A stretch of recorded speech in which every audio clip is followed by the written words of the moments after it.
Doctors can't save the billionaire's baby until the poor black girl did the unthinkable. A billionaire notices his baby stop breathing right there on a hospital floor. Doctors hesitate. Seconds vanish. Alarm scream. Then a poor black girl steps forward and breaks every rule. With a green plastic cup and nothing to lose, she risks everything. Because where she comes from, waiting means death. Before we dive in, let us know in the comments, what time is it and where are you watching from? Let's start. William Thornton noticed something was wrong before anyone else did. It wasn't dramatic at first. No scream, no collapse, just silence. His son, 1-year-old White, dressed in a bright red onesie, had been squirming in his arms moment ago, fingers tugging at William's tie, like he always did. Now Benjamin was still, too still. His small chest moved, but shallowly, like breathing had suddenly become work. William leaned closer. Ben. No response. Benjamin's lips looked dry, pale. His eyes were half open but unfocused, staring past him. That was when fear hit. Not loud, not cinematic, but cold and surgical, the kind that cut straight through arrogance and money uncertainty. Hey! Hey! Benjamin's head lolled sideways. William didn't shout yet. He didn't panic yet. He did what powerful men do first. He tried to control it. He adjusted his grip, checked his son's face again. Then Benjamin made a faint choking sound. Not coughing, not crying, just air failing to move the way it should. William turned and shouted, "I need help now." The luxury hospital lobby exploded into motion. Doctors and paramedics rushed from different directions, not running blindly, but moving fast with intent. A gurney was brought forward, but Benjamin suddenly stiffened in William's arms, body arching for a split second before going limp again. No, no, no. William dropped to his knees, instinctively, lowering his son to the polished marble floor, because he couldn't risk the delay of lifting him again. The floor was flat, stable, clear. Doctors surrounded them immediately. Put him down. Flat. Yes, right there.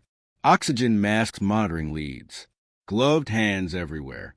Benjamin lay on the floor in his red onesie, tiny against a vast space, his head tilted back as a doctor checked his airway. Pulse present. Someone said, "Oxygen's dropping. He's breathing, but not effectively." This wasn't a collapse that made sense. They didn't move him to a bed yet, because time mattered more than comfort. Airway management happened where the patient was, especially a child this small. Every second spent lifting him was a second without oxygen. William backed away, hands shaking, watching men and women who had trained their entire lives move with terrifying calm. Then something worse happened. Benjamin stopped moving altogether. Not cardiac arrest, not fully, just stuck. His chest tried to rise and failed. A doctor pulled away from the oxygen mask. "Lingus spasm," he said. Airways reflex closed. Another doctor nodded sharply. "Don't force anything. We wait for it to release." And that was a nightmare. Because waiting feels like doing nothing when it's your child on the floor. "Why aren't you doing something?" William shouted. "He's right there." "We are," Dr. Carson said firmly, not looking at him. Forcing it could kill him. Benjamin's oxygen saturation dipped again. 70-68, the alarms began. William felt the room tilt, and that was when the girl moved. She had been there longer than anyone realized. A poor black girl about 10 years old, thin, tired, her beige t-shirt dirty, blue jeans frayed at the knees, braided hair pulled back too tight, as if someone once cared enough to do it properly. She didn't belong in this place of glass and money. Her name was Kesha Williams. She hadn't come for help. She had come for water. She lived 3 streets away, bouncing between her aunt's apartment and wherever she could sleep when rent fell short. Her mother cleaned houses, sometimes hospitals, sometimes rich homes. Kesha came along when she could, learned to stay quiet, invisible. That morning, she had followed her mother to work. Then everything went wrong. Security accused her of wandering, of stealing. She ran. She ran until her chest burned. And now she was here watching a baby on the floor, watching something she recognized, not from textbooks, from survival. In her neighborhood, Babies didn't get doctors right away. When they froze like that, mouth dry, body stiff, breath locked, you didn't wait. Waiting meant death. She saw Benjamin's lips dry. She saw his tongue pulled back. She saw the doctors hesitate. Not because they were stupid, but because protocol demands caution. Kesha didn't have protocol. She had memory. Her hand tightened around the bright green plastic cup she had just filled at the water station. She didn't scream. She didn't announce herself. She dropped to her knees beside the baby. Hey, stop. Too late. Kesha tilted Benjamin's head. Not far, not careless, and poured a thin stream of water across his lips, not into his throat. Just enough to shock the mouth, to trigger swallowing, to wake the reflex his body had locked away. Doctors shouted, "No!" Security lunged, but the water touched his mouth. Benjamin gagged once hard. His body jerked violently as the airways snapped open on instinct. Air rushed in. A cry tore out of him. Raw, angry, alive. The room froze. Monitors surged. Oxygen climbed. William dropped to the floor, hands covering his face, sobbing without sound. Doctors stared at the girl kneeling beside the baby, water dripping from the green cup onto the marble floor. She hadn't meant to save him. She had meant to stop him from dying. Kesha pulled back immediately, fear crashing over her now. "I'm sorry," she whispered. "I'm sorry. I didn't know." Dr. Carson knelt, checking Benjamin quickly, thoroughly. He's breathing strongly. No miracle, just timing, just risk, just instinct colliding with medicine at the exact right second. William looked at the girl for the first time. Really looked dirty clothes, shaking hands, eyes too old for her face, and he understood something that would haunt him forever.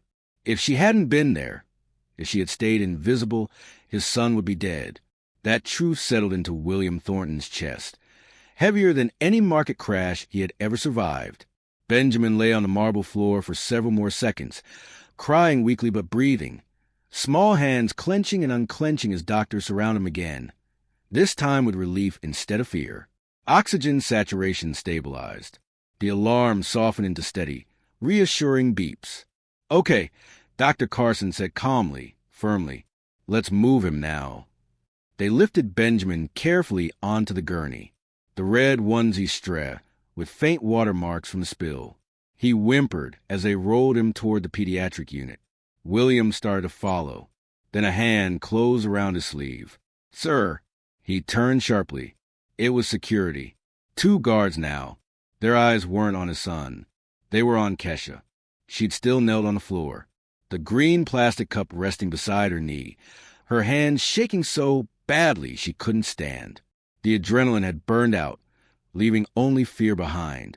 She interfered with a medical emergency. One guard said. She ran in unauthorized. Kesha flinched. William stepped between them without thinking.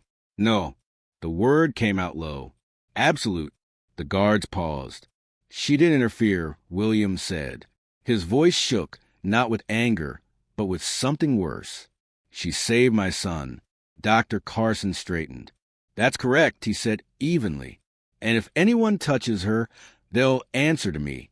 The guards backed off, confused now, embarrassed. Kesha tried to speak again, but her legs gave out. Dr. Carson caught her before she hit the floor. "She's dehydrated," he said immediately.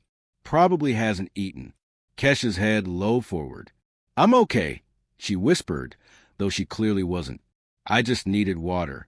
The irony of it landed hard. They put her on a gurney, too. Not as a suspect, as a patient.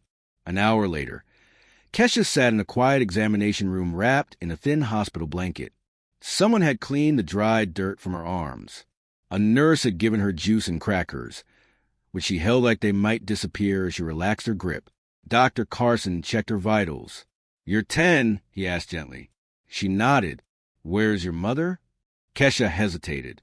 "She works cleaning jobs. Today she was at another place. I wasn't supposed to come here."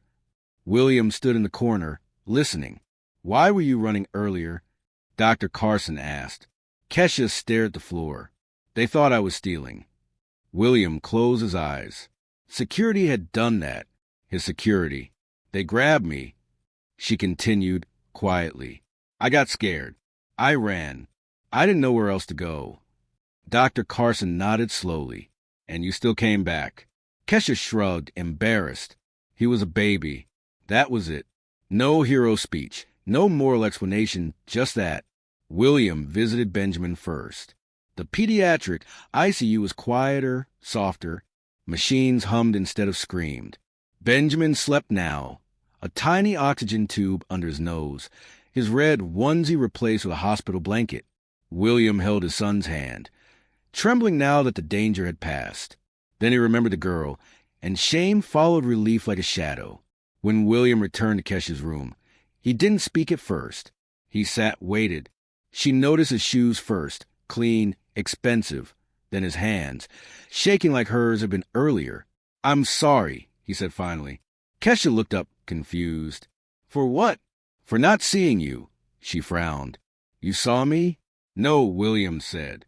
I looked past you. He swallowed. My people chased you, treated you like a threat while my son was dying. Kesha's jaw tightened. I tried to tell them, she said softly. But nobody listens to kids like me. That sentence broke something in him. William reached into his jacket, then stopped himself. This wasn't about money yet. What you did today, he said carefully, went against every rule in that room, and it worked. Kesha nodded. Sometimes waiting kills, she said. Where I'm from, you don't wait. Dr. Carson, standing nearby, added quietly. She took a risk doctors aren't allowed to take. William looked at Kesha again. Not at her clothes, not at her skin, at her courage. You shouldn't have had to be that brave, he said. She shrugged. I didn't feel brave. I felt scared. That's what makes it count. William replied. Later, when Benjamin woke crying weakly, William did something he had never done before. He brought Kesha with him. She stood awkwardly at the doorway, unsure she belonged there. Benjamin blinked up at her, then stopped crying. Hey, she said softly. The baby stared, then reached out. William watched his son grab her finger with surprising strength. Something inside him finally gave way. You saved his life, William said, and I won't forget it. Kesha looked at the baby. I'm just glad he's breathing, she said. William nodded. So was he. And for the first time in his life, the billionaire understood something terrifying and true. Money hadn't saved his child. A girl the world tried to erase had. If this moment already made your chest tighten, don't scroll away. Like this video so more people see stories that matter. Comment below. Should the girl have been stopped, or did she do the only right thing? Share this with someone who believes courage doesn't need permission. Subscribe for real, grounded stories where one decision changes a life forever.